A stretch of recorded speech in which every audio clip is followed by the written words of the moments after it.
Assalamualaikum warahmatullahi wabarakatuh. Kali ini Depi mereview film yang berjudul Ala Vaikuntham Puram.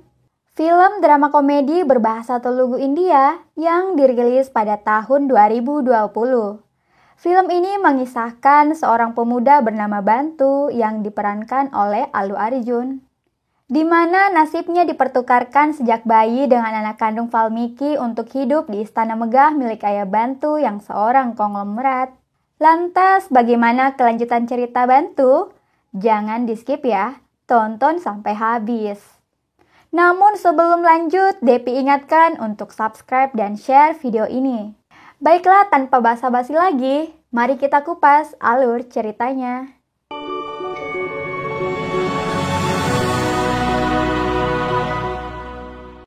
Di awal film menceritakan di mana di sebuah rumah sakit sedang melakukan proses persalinan dua orang perempuan dengan strata sosial yang berbeda. Satu dari istri Tuan Valmiki yang merupakan pegawai di salah satu rumah konglomerat bernama Tuan Ramachandra, yang juga istrinya sedang berada di ruang VIP rumah sakit melakukan persalinan.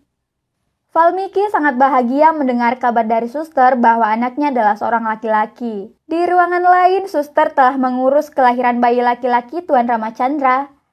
Namun setelah suster membawa bayinya, tiba-tiba si bayi mungil itu tidak bergerak. Sedang istri Tuan Ramachandra yang bernama Nyonya Yasu belum siuman. Suster menganggapnya ia telah meninggal dunia. Kemudian suster itu panik dan ketakutan. Suster itu berusaha mengabari dokter. Kemudian suster itu bertemu dengan Valmiki dan menceritakan tentang hal tersebut. Mendengar kepanikan suster itu, muncul rencana dari Valmiki untuk menukarkan bayinya dengan anak Tuan Ramachandra, dengan niat agar anaknya tidak merasakan penderitaan hidup sama seperti dirinya. Ia kemudian menahan suster tersebut dan memberikan bayi laki-lakinya dengan dalil pengorbanan untuk atasannya.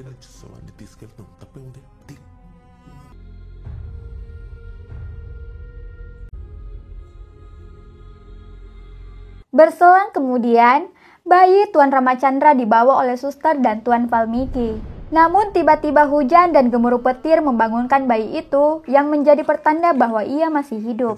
Ketika suster mau menukar bayinya kembali ke tempat semula, malah Tuan Valmiki menarik bayi itu dan bersiteru dengan suster. Suster yang bersikeras mendengar rencana jahat Valmiki malah terpeleset dan jatuh dari lantai 3 rumah sakit. Dari kejadian ini, kaki Valmiki menjadi cacat seumur hidup.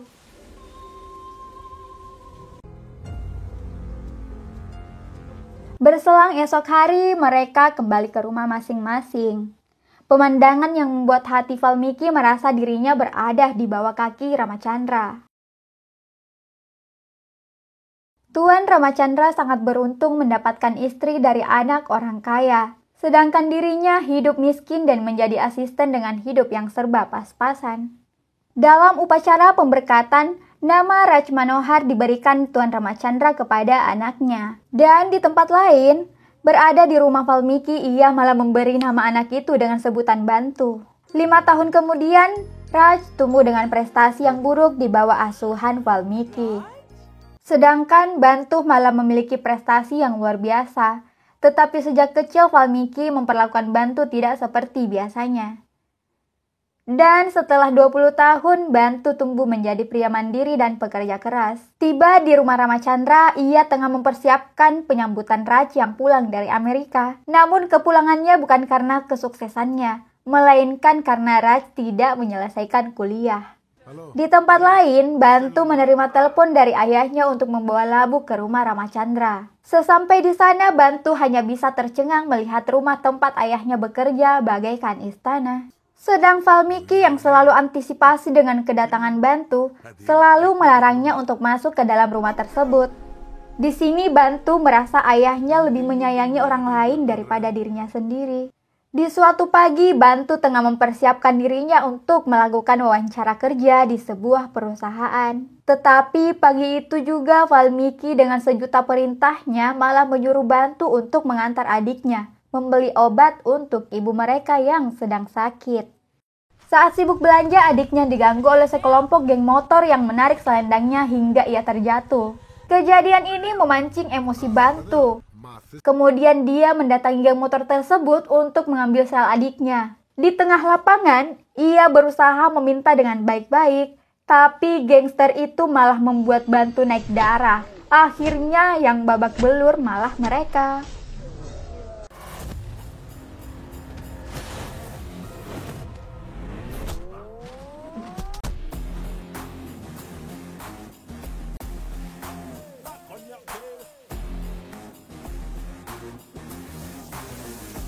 Setelah itu, Bantu melakukan interview di sebuah kantor pariwisata internasional. Dengan beberapa alasan yang membuat HRD bernama Ravinder terbawa dalam kisah hidup yang diceritakan Bantu kepadanya.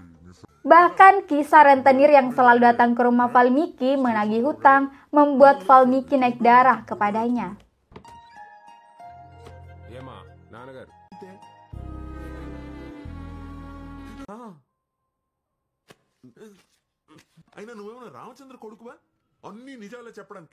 Sampai ketika Bantu mendapat beasiswa untuk kuliah negeri pun ditahan oleh Valmiki.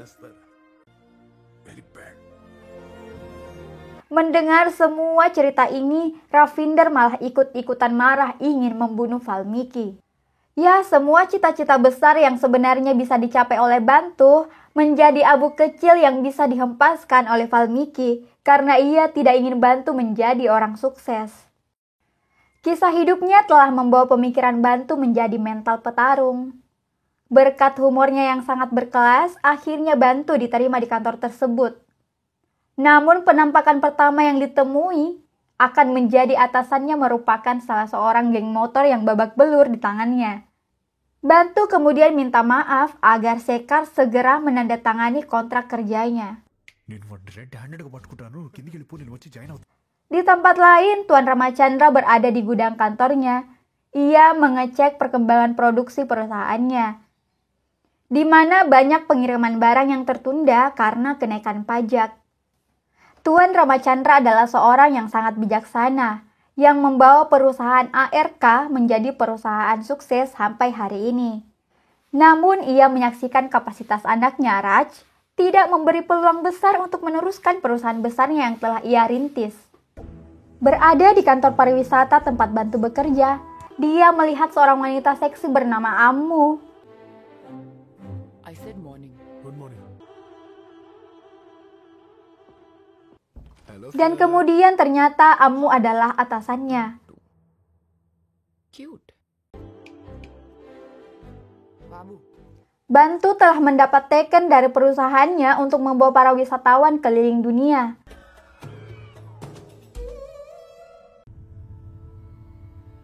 I love you, baby. Ia telah menjadi pemandu wisata. Namun ternyata itu membuatnya tidak tahan dan mengeluh kepada bos cantiknya, Ammu.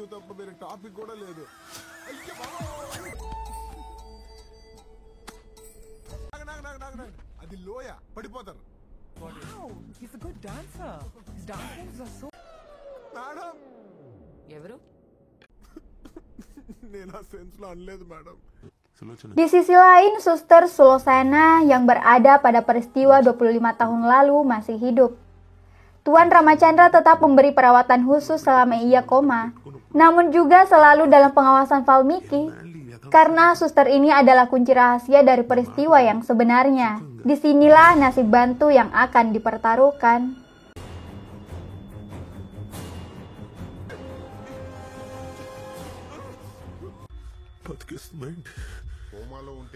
Di tempat lain, Raj mengawali karirnya sebagai pemegang perusahaan milik ayahnya. Ia mendapat tanggung jawab besar. Tuan Ramachandra sebagai direktur ARK Group dalam waktu dekat ini berencana memperluas perusahaannya. Olehnya, Raj akan berhadapan dengan anak seorang makar pelabuhan bernama Paidatli.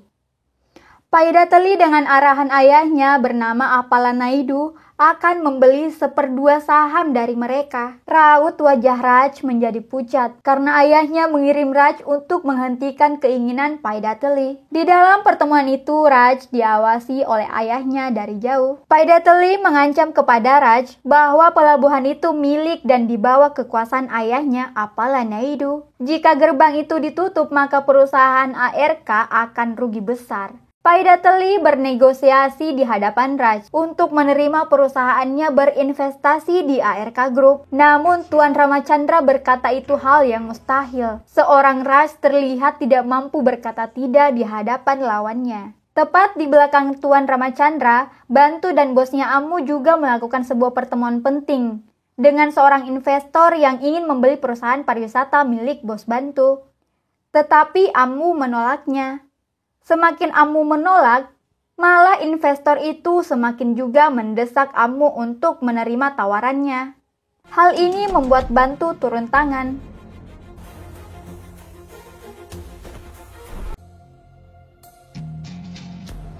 Bantu memberikan tawaran kepadanya bahwa bosnya telah menolak tawaran, artinya tidak untuk menjual perusahaannya kepada orang lain. Tuan Ramachandra mendengar dan tersenyum karena masih ada anak muda yang bisa memperjuangkan haknya. Ia kemudian menceritakan kepada mertuanya atas apa yang ia saksikan seperti melihat bayangannya sendiri. Perbedaan yang sangat jauh ketika ia melihat Raj putranya berhadapan dengan penguasa seperti Paidateli, yang sangat sulit untuk berkata tidak. Namun, Yasu istrinya tidak terima jika anaknya dibandingkan dengan anak muda di luar sana, karena baginya Raj terlahir sebagai anak orang kaya.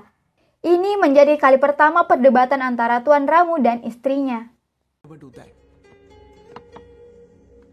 Bagi mertua Tuan Ramachandra, justru perempuan itu yang bisa menjadi celah menyeimbangkan kekurangan Raj. Mereka kemudian merencanakan perjodohan Raj dengan Amu. Padahal Raj diam-diam telah menjalin cinta dengan sepupunya sendiri yang bernama Nandu. Namun rencana perjodohan itu telah terdengar oleh kekasih Raj. Hari itu juga menjadi persaingan bagi kekasih Raj kepada Amu. Meski bagi Amu itu juga hanyalah sebuah cara untuk menyenangkan hati ayahnya. Tiba-tiba Bantu muncul di kediaman Tuan Ramachandra. Dan melihat bos yang ia cintai bertunangan dengan Raj, ia hanya bisa mengikhlaskan itu. Di kantor polisi Hyderabad, ternyata pengusaha Sudarshanam itu telah melaporkan Bantu atas tindak kekerasan kepada anak buahnya. Membuat Amu juga sangat kesal kepada Bantu.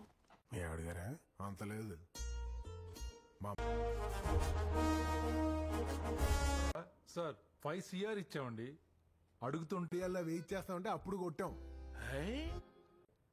Hello బాబు, ఫైటర్ అయితే కదండి రైటర్ని పిలవడానికి.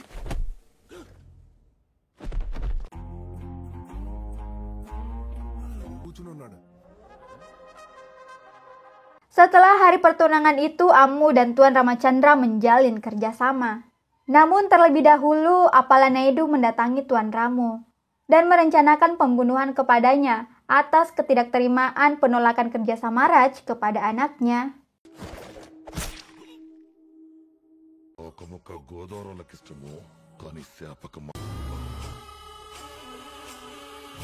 Dan sebuah keberuntungan, kedatangan Bantu dan Amu menjadi penyelamat bagi nyawa Tuan Ramachandra. Meski segala akses telah dipersulit oleh kejahatan Appala Naidu, Tuan Ramachandra tetap dalam kondisi kritis dibawa ke rumah sakit. Bertempat di rumah sakit di mana Suster Solosana juga dirawat. Ia kemudian sadar dan melihat Tuan Ramachandra berada dalam keadaan kritis.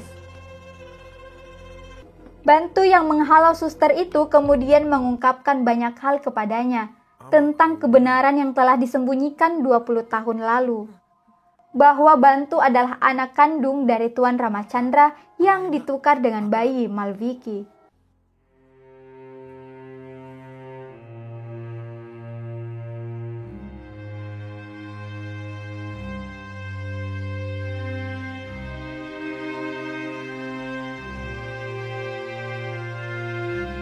Bantu yang mendengar ini kaget dengan perasaan sedih. Ia mendatangi ruang operasi Ramachandra dan menatap dengan bayangan bahwa ayah kandungnya adalah seorang pemilik perusahaan ARK Group. Ia memandangi ibunya meski tiada mengetahui bahwa Bantu adalah anak kandung yang sebenarnya.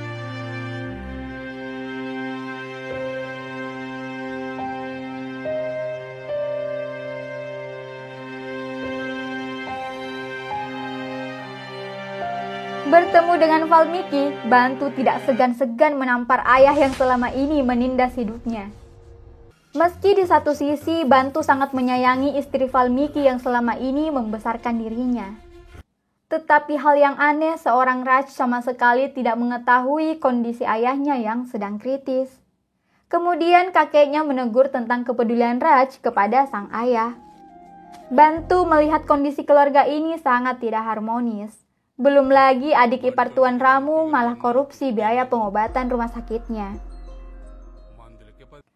Di sisi lain, Bantu sedang mengintai dokter Tuan Ramu. Tidak lain, ia merencanakan agar dokter itu bisa merekomendasikan dirinya untuk menjadi pengawal Tuan Ramu sampai dia lekas sembuh.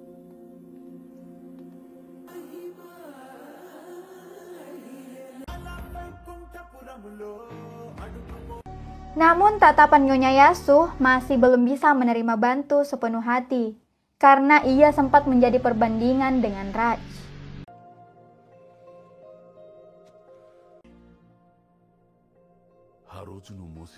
Setelah beberapa hari bekerja di rumah Tuan Ramu, Bantu dan si kakek kemudian mendatangi kawasan peti kemas. Dengan keperkasaannya, Bantu memasuki markas milik Paidatili.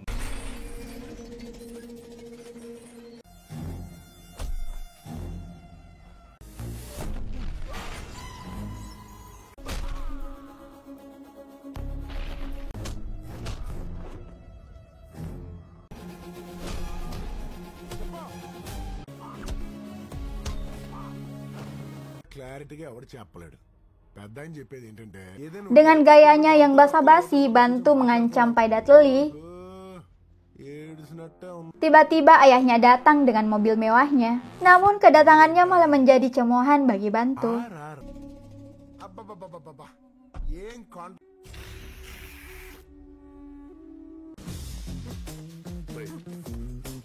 Lanjut di istana Ramachandra. Ini menjadi kali pertama Tuan Ramu bertemu empat mata dengan Bantu. Tuan Ramu banyak menceritakan kepada Bantu tentang kondisinya saat ini. Ia mengatakan bahwa pertempuran terhebat dilakukan oleh orang terdekatnya, anak, istri, dan keluarganya.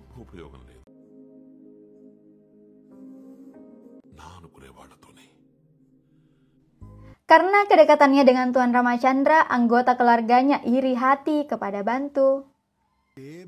Bahkan tak sungkan-sungkan Bantu membeberkan kebusukan adik ipar Tuan Ramu yang sering menggelapkan uang untuk perjudian. Hingga ia mengungkapkan hal yang terjadi antara Nyonya Yasuh dan suaminya. Namun terdengar oleh Tuan Ramu membuat marah dan menampar Bantu di hadapan semua orang. అంటే నాకు ఆఫీస్ అప్పట్లో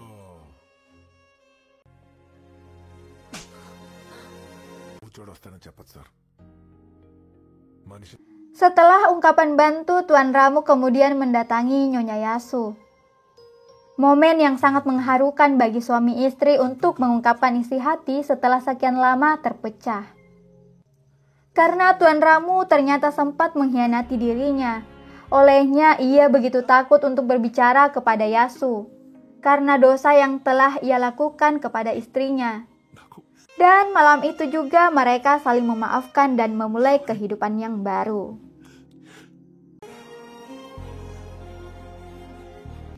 Meski begitu, masalah di perusahaan ARK belum juga menemui titik terang.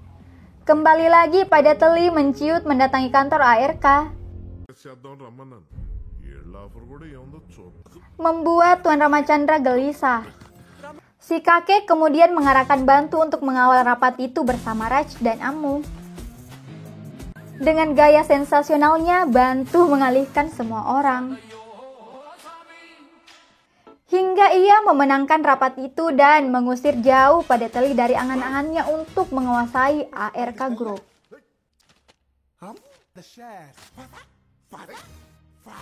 నాన్నకు ఒంట్లో బాగాలేదు, అమ్మ ఆఫీస్కి రాదు, ఇక్కడ అన్న ఒకడు ఉన్నాడు. Berkat kemenangan ini, Tuan Ramachandra menggelar pesta yang sangat meriah. Namun meriahnya pesta yang tak kunjung lama, Nyonya Yasu dan Valmiki menggerebek Amu dan Bantu sedang bermesraan. Kemudian Bantu bersama Amu disidak esok paginya di hadapan keluarga besar Tuan Ramu. Valmiki Para musuh sangat bahagia melihat Bantu dijatuhkan. Namun ia tidak melawan saat Valmiki menyeretnya keluar dari istana itu. Setelah kepergian Bantu, perusahaan Ramachandra kembali menjadi ancaman oleh anak buah Apalaneidu. Ia telah menyandra Nandu di sebuah gubuk pertanian. Maka demi keselamatan nyawa keponakannya, Tuan Ramu dan Nyonya Yasu menandatangani surat perjanjian saham kepada Naidu. Adik iparnya pun yang bernama Kasih sujud di kaki Ramachandra atas kuasa hatinya menyelamatkan anak perempuannya. Di dalam kondisi panik di hadapan semua orang, Raj mengungkapkan siapakah dirinya yang selama ini dianggap tertutup dan tidak bisa apa-apa. Dan mengatakan yang sejujurnya bahwa dia menyukai Nandu. Hingga Apalaneidu meminta Raj untuk membawa surat perjanjian tersebut. Dengan tekadnya, ia pergi untuk menyelamatkan kekasihnya, Nandu. Kali ini, semua orang sontak terkesima atas keberanian Raj. Namun tidak jauh dari perjalanannya, Raj ditahan oleh adik ipar Naidu. Dengan wajah berlumuran darah dan ketakutan, ia mengatakan bahwa semua pengawal di rumah Naidu telah babak belur dalam 15 menit. Serta Apalaneidu mati di tangan Bantu.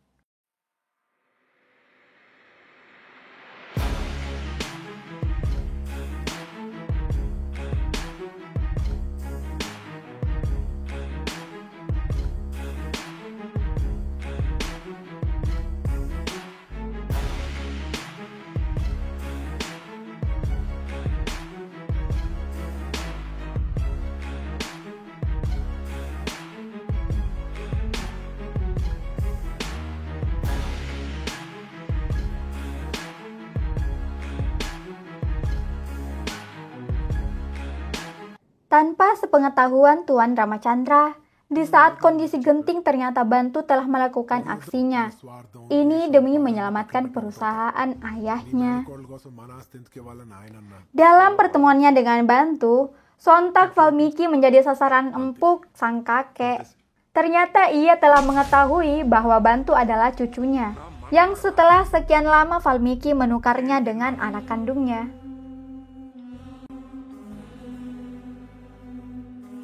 Sontak ia mengatakan bahwa Bantu adalah pewaris kekayaannya.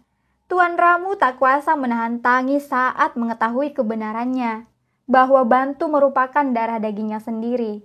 Kakeknya hanya bisa membela Bantu, yang selama ini tahu bahwa dia adalah pewaris kekayaan, tetapi tidak menuntut haknya.